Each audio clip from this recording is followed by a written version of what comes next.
Oke, assalamualaikum warahmatullahi wabarakatuh. Salam sejahtera semuanya.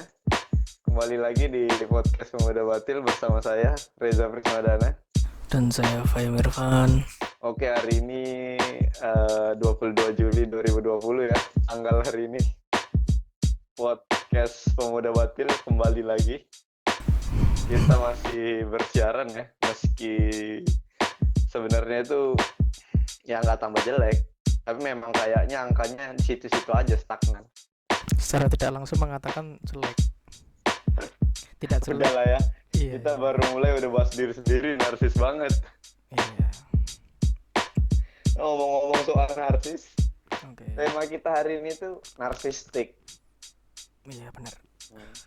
Gitu. Jadi langsung aja. Ya, narsistik sendiri adalah kondisi mental di mana orang memiliki perasaan yang meningkat terhadap kepentingannya sendiri. Kebutuhan mendalam akan perhatian dan kekaguman yang berlebihan dan kurangnya empati terhadap orang lain. Namun di balik topeng kepercayaan diri yang ekstrim ini terletak harga diri yang rapuh, yang rentan terhadap kritik sekecil apapun. Gangguan kepribadian narsistik menyebabkan masalah di banyak bidang kehidupan seperti hubungan sosial, hubungan dengan rekan kerja, atau hubungan di sekolah dan lain-lain. Oke. Pokoknya hubungan dengan sosial lah. Iya.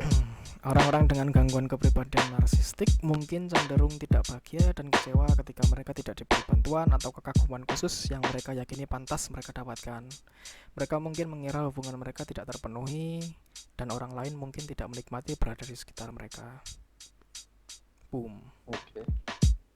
Nah, sedangkan menurut Institut Kesehatan Mental Nasional ya, atau The National Institute of Mental Health, itu memperkirakan bahwa sekitar 9,1% orang dewasa di Amerika Serikat itu mengalami satu jenis gangguan kepribadian. Sebanyak 6,2% itu mengalami gangguan kepribadian narsistik. Oke. Jadi gitu, di Amerika 9,1% orang dewasa mengalami gangguan kepribadian dan 6,2% itu merupakan gangguan kepribadian narsistik. Oke. Ya benar sih kata Fahim tadi, kalau bahwasannya si gangguan kepribadian narsistik ini menyebabkan banyak permasalahan gitu dalam hal kepribadian, fungsi dan lain-lain gitu ya. Nah, berikutnya saya bakal menjelaskan tentang gejalanya gitu. Apa aja sih gejala-gejala dari narsistik ini gitu. Jadi penting untuk kita ketahui ya bahwasanya ada dua hal berbeda, yaitu sifat kepribadian narsis dan gangguan kepribadian narsis. Mungkin contohnya kan kayak pada masa remaja itu orang-orang tuh cenderung narsis. Iya. Tetapi itu tidak berarti mereka punya gangguan narsistik ya. Itu memang pada saat remaja sifat narsis itu hal yang wajar gitu. Oke.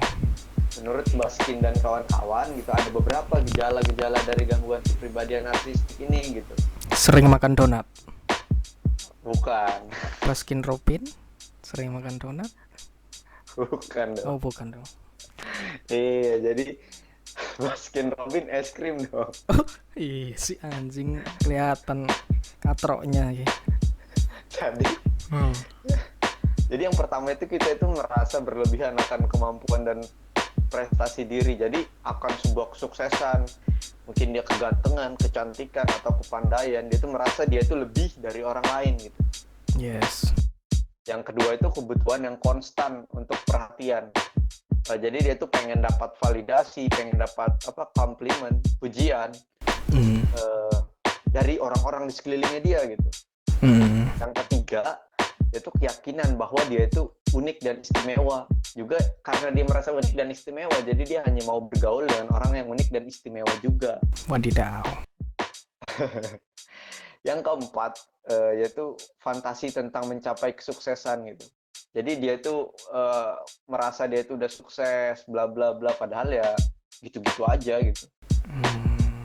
Merasa dia lebih sukses dari orang sekelilingnya, padahal enggak gitu kan. Terus tuh yang kelima, orang dengan gangguan kepribadian narsistik ini memanfaatkan orang lain untuk keuntungan pribadi.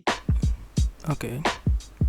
Yang keenam, karena mereka merasa istimewa, jadi mereka suka meminta perlakuan istimewa gitu. Gak mau diperlakukan sama dengan orang-orang lain tuh. Pokoknya aku ini spesial, aku istimewa gitu. Merasa spesial berarti. Wah, Iya, merasa spesial. Udah kayak martabak ya. enak. Spesial. Iya. Kemudian berikutnya itu yang ke-7 itu merasa iri pada orang lain dan meyakini bahwa orang lain tuh iri padanya. Padahal ya biasa aja, cuman di kepalanya hidup tuh kalau orang lain tuh iri ke dia gitu. Dan yang terakhir, yang ke-8 tuh ada kurang empati terhadap orang lain. Seperti itu. Nah, dan dari 8 gejala tadi itu tidak bisa dijadikan patokan juga, karena kan diagnosis resmi ini hanya dibuat oleh profesional, mungkin psikolog atau psikiater atau orang yang punya kualifikasi khusus lah ya dalam hal gangguan kesehatan mental gitu. Halo Mas, tolong dengarkan podcast kami. Nggak, nanti ini disensor, tenang aja disensor. Tolong ya untuk mas-mas di sana ya tolong lah. Nggak bercanda. Aduh ya Allah. Gitu, jadi gangguan ini tuh dia tuh akan stabil dari waktu ke waktu gitu, dan terjadi dalam berbagai situasi ya gitu. Dan dia narsis ini bukan karena pengaruh dia menggunakan substansi tertentu ya, memang dia ya udah narsis aja, pengen gitu dapat pujian, merasa dirinya spesial dan istimewa dibanding orang-orang lain di sekelilingnya, bla bla gitu-gitu. Dan ada sebuah kisah tentang narsistik ini gitu. Iya, bernama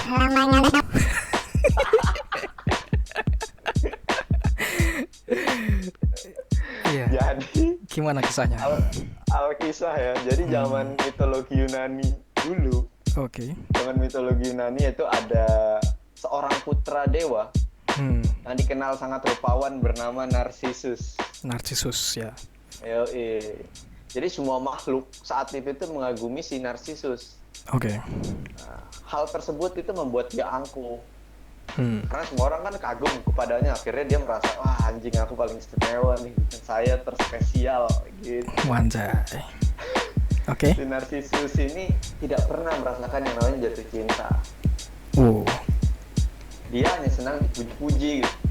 Namun singkat cerita, ada peri cantik dan jelita bernama Echo. Loh, salah lagi aku ya, aduh sorry lah. Si cantik dan jelita jatuh cinta kepadanya, tapi yang ia lakukan malah membentak dan mengusirnya gitu. Waduh. Diusir. Akhirnya Dewi Aphrodite itu melihat kesal kejadian tersebut gitu. Sebagai hukumannya, pada suatu hari si Narcissus ini haus. Lalu mampirlah ke sebuah danau yang sangat jernih akhirnya gitu, sampai saking jernihnya itu bisa berkaca tuh di permukaan air danau tadi gitu. Memantul dirinya si Narcissus tadi. Akhirnya si Narcissus ini sambil minum air danau sambil berkaca di danau, mengagumi dirinya sendiri kayak wah anjir gitu kan, ganteng juga ya, bla bla bla gitu, memuji tanpa henti. Singkat cerita, lalu dia tenggelam ke danau tersebut. Seperti itu. Ini karena narsis ya, akhirnya si narsis tenggelam di danau gitu. Kayak ini cerita-cerita film-film religi gitu. Iya kan, kayak gitu bisa nih jadi film. Iya mungkin. Dari si narsis tenggelam di danau gitu. Si narsis ya. Tadi itu nama samaran untuk teman kita atau gimana sih? Bukan. Ini memang mitologi Yunani cerita. Asli ya Narcissus. Asli. Ya, ada juga gitu. Penyebab mengapa sih orang itu memiliki gangguan narsisme? Apa aja tuh kita? Kenapa tuh orang tuh bisa narsis banget? Ada yang biasa aja, ada yang kebangetan. Iya. Apa aja tuh sebabnya kira-kira? Yang pertama adalah narsis. Jadi ini penyebabnya ya? Iya, penyebabnya. Sebenarnya ini sih penyebabnya itu cenderung sangat kompleks. Gangguan kepribadian narsistik ini. Apa gitu? Jadi ya yang paling Kalau keluar nggak pakai masker termasuk penyebab nggak? kalau keluar nggak pakai masker sih enggak sih. Ini kan hanya suatu kebodohan di otaknya aja. Mereka kan nggak punya otak anjing. Nggak tahu sih. Oh iya. Nggak, tapi out of topic, untungnya di tanggal 22 ini aku nggak tahu hoax apa enggak ya, tapi udah banyak, udah sampai vaksinnya ke Indonesia. Dari Vaksin corona, vaksin flu babi itu. vaksin narsisme ini. Nggak, vaksin corona. Tapi perlu di ini lagi cross check lagi ya. Cuman lagi di uji gitu loh, uji klinis oleh laboratorium di Indonesia ya, gitu. ya. Jadi takutnya nggak cocok sama di sini gitu ya. takutnya nggak cocok. Jadi ada berita seperti itu, tapi ya Semoga beneran lah. Semoga beneran. Biar cepat ketemu si vaksinnya. Ntar corona kalau udah ada vaksinnya udah kayak flu biasa aja. Iya. Tapi nanti aku yakin dimanfaatkan Pak ini Pak. Vaksinnya nanti mahal banget nih. Ya, atau gimana ya? Lagi? Ya gimana lagi, yang miskin tidak boleh hidup ya kan? Yang boleh hidup hanya orang kaya. Hidup orang kaya. Saya juga pengen jadi orang kaya. Malah kemana-mana bangsat. Akhirnya apa aja tuh yang namanya penyebab sampai kita kena narsistik tuh apa aja? Oke, yang pertama adalah ada yang namanya narcissistic parental value. Waduh, parental value. Gimana tuh parental value? Oke, dalam kasus ini terdapat anak yang bertanya pada bapaknya. Karena apa bersusah-susah puasa gitu ya. Benar, ternyata jokesku masih nyambung, jokes bapak-bapak bangsat. Jadi merasa tua gua anjing. Kalau Anda bukan merasa tua, memang sudah tua. Memang sudah tua, enggak lah, belum, hampir. Nyaris. Oke, dalam kasus ini adalah anak yang dibesarkan dalam keluarga yang sangat kompetitif dan hanya memberi penghargaan atau apresiasi terhadap prestasi yang tinggi. Jadi ibarat orang tuanya ini memiliki anggapan kayak gini, jika kamu, dalam tanda kutip anaknya, jika kamu, si anak, tidak bisa menjadi yang terbaik, ya kamu ini nggak ada gunanya. Waduh, saya kayak kenal sekali dengan ini. Iya tah? Ada, siapa? Anda sendiri. Iya. Ini adalah contoh conditional love atau cinta yang memiliki kondisi atau syarat tertentu.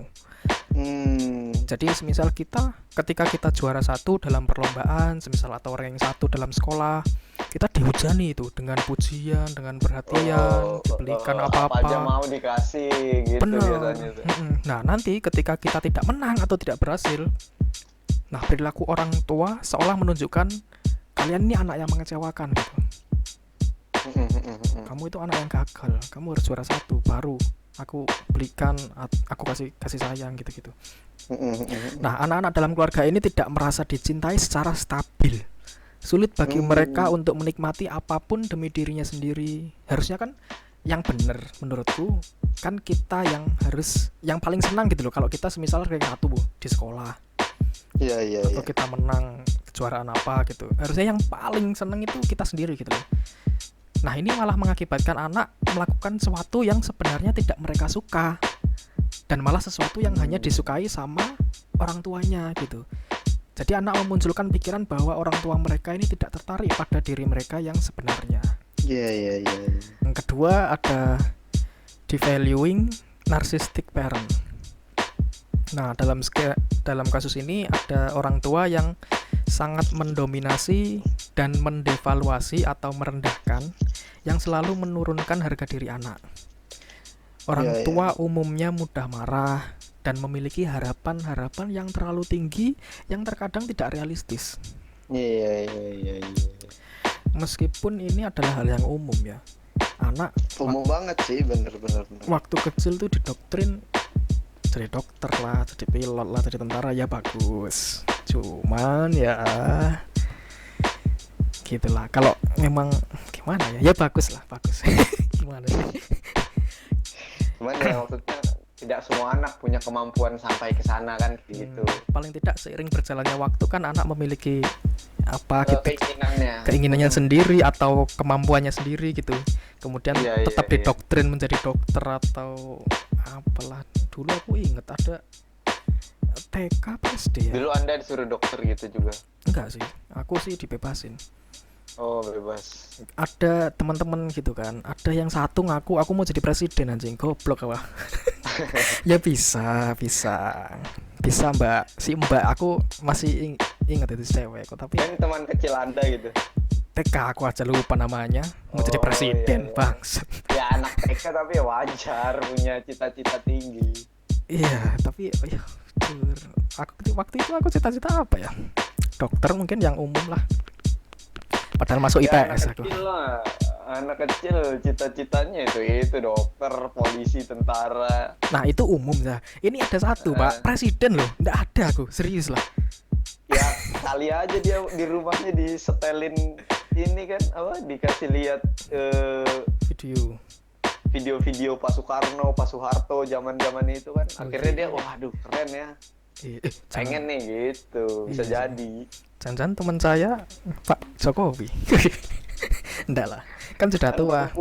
Iya sih perempuan ya, Megawati berarti ya. Megawati. Kan sudah tua Megawati anjing. Aku kecil ya, Megawati udah jadi presiden. Masa dia sekolah TK sama aku? Ngapain juga Megawati sekolah di kota kecil anjing? Gak masuk akal. Anjing sampai mana tuh bangsat. Jadi orang tua yang merendahkan anaknya. Oke, gitu. Ya ini perumpamaan lagi. Jika ada 2 anak atau lebih, jika ada orang tua akan memuji salah satu anak dan merendahkan yang lain. Ini kalau yang satu berprestasi, yang satu nggak berprestasi gitu loh, skenario-nya gitu. Jadi anak yang baik dengan cepat sekali bisa menjadi yang jahat. Dan tiba-tiba posisi kedua saudara ini berbalik posisinya dengan cepat sekali. Siapa yang berprestasi ya itu menjadi yang baik gitu loh. Itu yang diagung-agungkan, itu yang kalau yang berprestasi ya tuh kamu ini contoh lah, kakakmu ini contoh lah. Saya anjing lagi ini. Malah dendam pribadi malah enggak pernah gini. Enggak pernah di-compare sih aku sama saudara. Emang bahaya sih compare gitu kadang kayaknya ke saudara sendiri jarang, cuman ke sepupu yang usianya sama atau tidak jauh berbeda itu cukup sering terjadi gitu-gitu. Ini sering banget ini. Nah cuman oke lah sepupu saya itu mungkin apa gawat lah. Ya Allah aku saya di-compare sama anak tetangga anjing. Apa hubungannya anak tetangga dengan saya? What the fuck man? Iya. Kacau ya. Bahaya lah. Nah, anak-anak yang seperti ini memunculkan rasa marah, terhina, dan merasa tidak mampu. Mereka cenderung bereaksi terhadap situasi masa kecil mereka dengan berbagai cara yang berbeda. Nah, bagaimana mereka meresponnya? Sebenarnya ada 3, tapi saya hanya menyebutkan 2 karena saya malas. Tidak lah, karena yang kedua perilaku ini yang memunculkan kecenderungan untuk menimbulkan gangguan narsistik. Yang pertama artinya ya. Oh ya, apa lanjut dulu. Artinya apa nih? Pada surat Al-Baqarah 26. Al-Baqarah. Iya. Jadi yang pertama akan memunculkan anak yang rebellious child atau anak yang rebel, menentang, membangkang. Iya, pembangkang ya. Anak-anak ini terang-terangan menolak pesan orang tua mereka bahwa mereka adalah pecundang. Wih, gila. Sebaliknya mereka menghabiskan hidup mereka itu untuk mencoba membuktikan kepada diri mereka sendiri, dunia, dan orang tua yang merendahkan diri mereka bahwa mereka itu istimewa dan orang tua mereka ini sebenarnya salah gitu. Mereka mengejar prestasi dengan segala cara yang mereka bisa, membuktikan bahwa mereka ini istimewa. Itu menjadi misi seumur hidup. Oke. Jadi kayak hidupnya ini hanya untuk revenge itu, hanya untuk balas dendam. Sedih sekali. Waduh, sedih sih. Yang Coba bayangin gitu kan, karena salah asuh akhirnya anaknya ini apa cuman untuk hidupnya nggak tenang, cuman untuk dendam tadi gitu kan. iya, hanya untuk balas dendam, membuktikan bahwasanya aku nih nggak bodoh, aku Nggak nih cupu. nggak cupu. Ya mungkin bisa jadi motivasi, tapi lumayan nggak sehat lah motivasinya, Iya, ya motivasi yang kurang baik loh. kurang baik ya. Kemudian yang kedua, menimbulkan anak yang pemarah, yang temperamen. Anak-anak ini tumbuh marah pada orang tua yang mendevaluasi atau merendahkan mereka. Siapapun yang mengingatkan mereka tentang orang tua mereka dengan cara apapun menjadi sasaran kemarahan mereka. Nah, mereka kadang-kadang menjadi yang toxic narsistik gitu. Iya. Nah, kemudian ini sudah ya menimbulkan dua anak berbeda. Gimana sih dua anak berbeda tuh? Pusing banget bos kesini. Maaf ya teman-teman. Udah ngantuk nih saya. Aduh. Masa ngantuk. Nah, kemudian poin yang ketiga adalah golden child atau anak emas. Orang tua ini biasanya mengagungkan anak mereka yang sangat berbakat, tetapi terkadang sampai terlalu berlebihan, entah terlalu sering atau terlalu tinggi. Nah, jenis idealisasi berlebihan terhadap anak sebagai sosok sempurna dan tanpa cacat dapat menyebabkan anak memiliki kecenderungan narsistik di kemudian hari. Ya kan, semua orang kan memang ingin dilihat secara realistis gitu dan dicintai tanpa syarat. Jika anak-anak percaya bahwa orang tua mereka hanya menghargai mereka karena mereka istimewa, ini dapat berkontribusi pada rasa tidak aman yang dimunculkan oleh anak gitu. Kan tidak ada orang yang terus sukses dalam hidupnya, kan terus berhasil gitu sepanjang hidupnya, kan nggak ada. Iya. Kecuali anaknya Kim Jong Un mungkin sukses terus ya. Kim Jong Un punya anak nggak? Punya ya? Apa nggak tahu? Punya. Nah, itu mungkin enak terus lah hidupnya.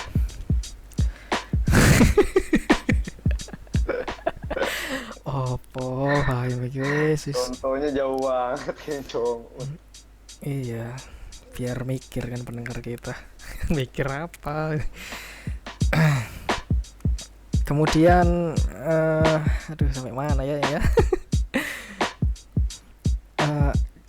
Bagaimana efek orang tua yang mengidealkan anak-anak mereka? Nah, ketika orang tua mengidealkan anak-anak mereka, anak-anak mungkin menjadi malu ketika mereka melihat ada kekurangan dalam diri mereka sendiri. Ini dapat membuat mereka terus berjuang untuk kesempurnaan dan bukti bahwa mereka ini sempurna dan layak diidealkan. Jadi malu atau merasa kecil kalau semisal ada kelemahan atau gagal itu takut kena marah orang tuanya, atau nanti orang tuanya nggak sayang lagi karena dibangga-banggain ke tetangga, ke keluarga, itu kan malah merasa tertekan gitu. Iya. Menanggung beban gitu ya di bahunya gitu. Iya. Ya, it seems like you, no? No? Or am I wrong? Enggak. Oh, enggak. Enggak. Iya. Ya, seperti itulah.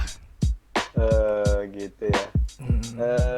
Intinya artinya si gangguan kepribadian narsistik ini kebanyakan sebabnya dari childhood trauma ya. Childhood trauma, pokoknya lingkungan awal lah, lingkungan keluarga, lingkungan sosialnya, ya. Lingkungan, faktor orang tua salah asuh dan kawan-kawan di sekitarnya itu kan.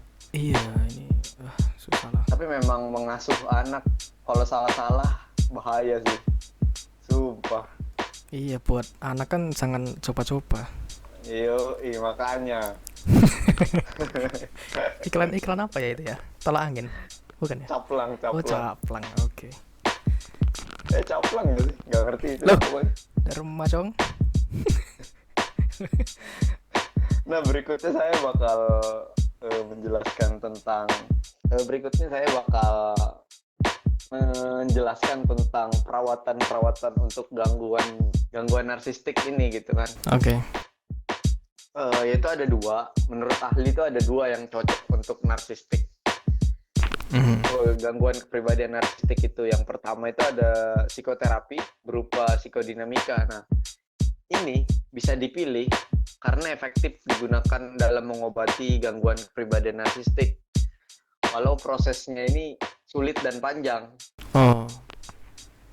Nah, dan penting untuk kita ketahui bahwa orang dengan gangguan kepribadian narsistik ini, NPD, ini jarang mencari pengobatan sendiri. Nah, mengapa demikian? Karena individu tersebut itu tidak mengetahui kalau dia itu punya gangguan atau gejala-gejala dari gangguan itu. Biasanya desakan dari orang-orang sekitar yang membuat dia datang ke suatu pengobatan. Ya, benar. Seperti itu. Iya. Itu yang pertama, psikoterapi berupa psikodinamika. Nah, berikutnya itu ada cognitive behavioral therapy atau CBT ya. Terapi jenis ini juga cukup efektif untuk membantu individu dengan NPD atau Narcissistic Personality Disorder tadi. Okay. Mengubah pemikiran destruktif dan pola perilaku. Oke. Tujuannya itu ya untuk mengubah pikiran menyimpang tadi itu, dan dia kan merasa istimewa, harus dipuja-puji, harus mendapat pengakuan, bla bla bla gitu-gitu. Nah, itu tujuannya kan untuk mengubah itu agar menjadi lebih realistis. Oke. Nah, yang tidak disarankan itu adalah obat-obatan. Jangan. Karena dianggap tidak efektif. Walaupun terkadang harus digunakan juga nih, misalnya dia CBT, cognitive behavioral therapy, tapi dia juga sambil menenggak obat gitu, nggak apa-apa. Tapi kalau cuma obat itu kurang efektif tanpa ada terapi. Karena kan ini mengubah perilaku ya, kebiasaan. Iya. Yang sudah lama gitu. Kalau obat mungkin meredam doang kali ya. Iya, obat batuk pilek aja obat. Iya, sama caplang tadi. Gangguan kepribadian narsistik jangan. Pokoknya harus ke ahlinya. Dan ntar disaranin tuh antara dia psikoterapi atau cognitive behavioral therapy kan gitu. Ya. Pokoknya itu dia tadi ya, si gangguan ini tuh menyebabkan orang tuh berpikir mereka itu ya yang istimewa, yang harus dipuji, yang harus mendapat perlakuan istimewa, mendapat teman-teman yang istimewa, seperti itu. Dan penyebabnya rata-rata tadi ya, childhood trauma ya. Iya, paling banyak. Pola asuh lah, lingkungan yang buruk. Iya. Pola asuh. Wah. Halo mas-mas yang di sana, dengarkan ya.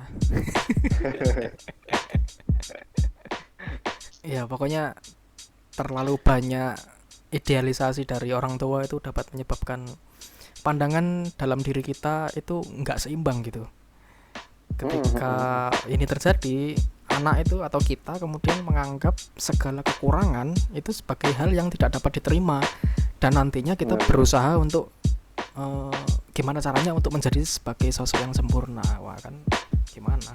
Memang tragedi itu membekas ya, termasuk tadi itu salah asuh. Iya, bahaya kan. Ngeri, akhirnya sampai anaknya menjadi korban nih, kena gangguan kepribadian narsistik, NPD. Ya, intinya itu ya, kayak gangguan kepribadian ini pola dari pengalaman dan perilaku kita yang ingin diperhatikan, suka dipuji, kurang empati, egois. Iya. Sebabnya yang lain-lain tadi. Mungkin Fahim punya pengalaman dengan orang-orang narsistik gini, gangguan kepribadian narsistik, atau yang orang berlebihan gitu narsistik?